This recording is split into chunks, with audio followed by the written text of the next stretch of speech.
Taste the Daily. Thoothukudi மாவட்டம் கழுகுமலை அருகே ration கடையை மீண்டும் திறக்க வலியுறுத்தி ஆட்சியர் அலுவலகத்தில் கிராம மக்கள் மனு அளித்தனர். கழுகுமலை அருகே உள்ளது ராமநாதபுரம் கிராமம். இங்கு செயல்பட்டு வந்த ரேஷன் கடை கடந்த 2 மாதங்களாக மூடி உள்ளது. இதனால் ரேஷன் பொருட்கள் வாங்க பல கிலோமீட்டர் செல்ல வேண்டிய அவல நிலை ஏற்பட்டுள்ளது. எனவே மீண்டும் ராமநாதபுரத்தில் ரேஷன் கடையை திறக்க பாதிக்கப்பட்ட கிராம மக்கள் ஆட்சியர் அலுவலகத்தில் மனு அளித்தனர். விடியா ஸ்டாலின் ஆட்சியில் ஏழை எளிய மக்கள் ரேஷன் பொருட்களை கூட வாங்க முடியாத நிலை ஏற்பட்டுள்ளது.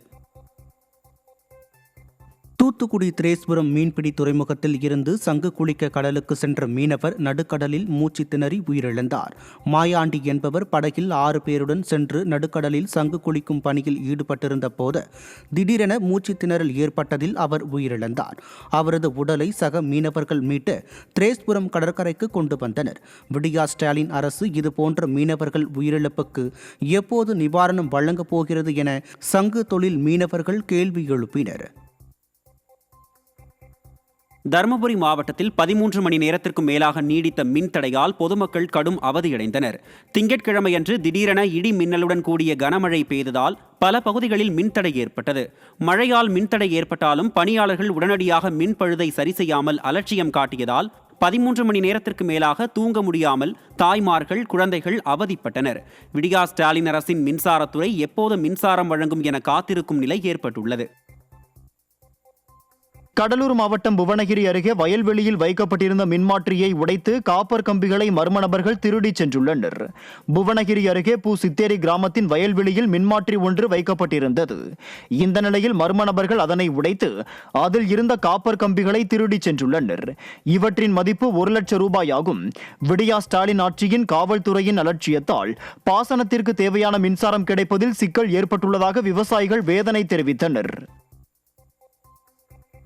செங்கல்பட்டு மாவட்டம் மதுராந்தகம் அருகே கோவில் திருவிழா தேரோட்டத்தில் உயர் மின்சார கம்பி உரசியதில் ஒருவர் உயிரிழந்த நிலையில் தேர் எரிந்து நாசமானது. அச்சரப்பாக்கத்தை அடுத்த ஒரத்தி கிராமத்தில் திரௌபதி அம்மன் கோவிலில் சித்திராங்கதை மாலையீடு உற்சவம் நடைபெற்றது.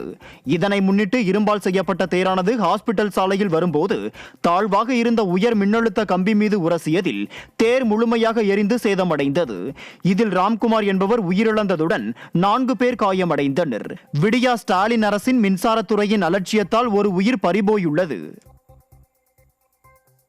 திண்டுக்கல் மாவட்டம் கொடைக்கானலில் பெய்த சாரல் மழை காரணமாக இதமான காலநிலை நிலவியதால் சுற்றுலா பயணிகள் உற்சாகமடைந்தனர்.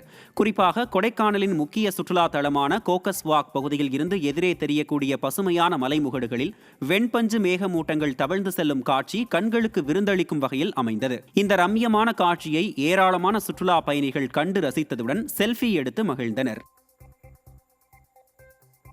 தூத்துக்குடி மாவட்டம் கழுகுமலை அருகே ரேஷன் கடையை மீண்டும் திறக்க வலியுறுத்தி ஆட்சியர் அலுவலகத்தில் கிராம மக்கள் மனு அளித்தனர். கழுகுமலை அருகே உள்ளது ராமநாதபுரம் கிராமம். இங்கு செயல்பட்டு வந்த ரேஷன் கடை கடந்த 2 மாதங்களாக மூடி உள்ளது. இதனால் ரேஷன் பொருட்கள் வாங்க பல கிலோமீட்டர் செல்ல வேண்டிய அவல நிலை ஏற்பட்டுள்ளது. எனவே மீண்டும் ராமநாதபுரத்தில் ரேஷன் கடையை திறக்க பாதிக்கப்பட்ட கிராம மக்கள் ஆட்சியர் அலுவலகத்தில் மனு அளித்தனர். விடியா ஸ்டாலின் ஆட்சியில் ஏழை எளிய மக்கள் ரேஷன் பொருட்களை கூட வாங்க முடியாத நிலை ஏற்பட்டுள்ளது.